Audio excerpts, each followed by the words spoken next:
रखना मेरे बाबू, पल्ले बांध लो। अपनी बेटी को जब बहू बनाकर लाखों का, 10 लाख का, 15 लाख का जहेज देकर, सोने चांदी के कड़े पहनाकर, अपनी बेटी के लिए 1000 आदमियों की दावत कर कर जब आप अपनी बेटी को रुखसत करते हो तो कहना फूलों का हार तो दे दिया मैंने तुझे, नेकलेस, तुझे कड़े तो दे दिए, हाथ का पंजांगला तो दे दिया, लेकिन है मेरी बच्ची, इन सारी चीजों की लाज रखना, अपने बाप की 19 साल की मेहनत की लाज रखना। देखना कभी जिंदगी के अंदर अपने शौहर की जुबान पर तलाक का लफ्ज ना आने देना। ऐ मेरी बेटी, बाप बीमार हो जाए, मर जाए, शौहर इजाजत ना दे, बगैर चेहरा देखे दफना देना। चेहरा देखेगी, जन्नत जहन्नम का फैसला नहीं होगा, तेरी दुआओं से खुदा जन्नत का फैसला फरमाएगा।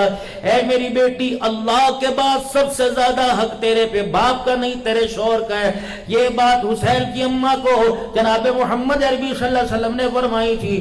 फरमाया था, फातिमा तेरा निकाह पैसे वाले से नहीं किया, तेरा निकाह मैंने मालो दौलत वाले से नहीं किया, तेरा निकाह मैंने उस हस्ती से किया जो तकवे और हया का म्यार है, मंबा है। ऐ फातिमा, कभी रोटी के लिए झगड़ा न करी हो, कपड़े के लिए झगड़ा न करी हो, कभी दस्तरखान के लिए झगड़ा नहीं, मसेरी मंजे बिस्तर कपड़े के लिए झगड़ा न करना।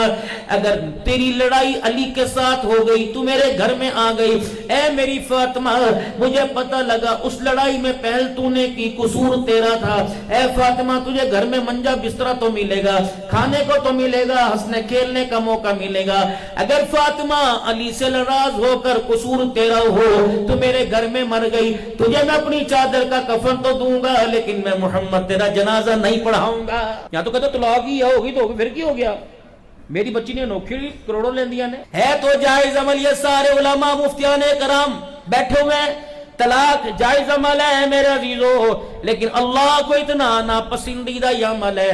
फरमाया जब जमीन पर किसी घर में तलाक का लफ्ज आता है तो अल्लाह का अर्श हिलने लग जाता है। दोस्तों, वीडियो पसंद आने पर वीडियो को लाइक करें, अपने दोस्तों के साथ शेयर करें और ऐसी मज़ीद वीडियो के लिए हमारे चैनल को सब्सक्राइब करें।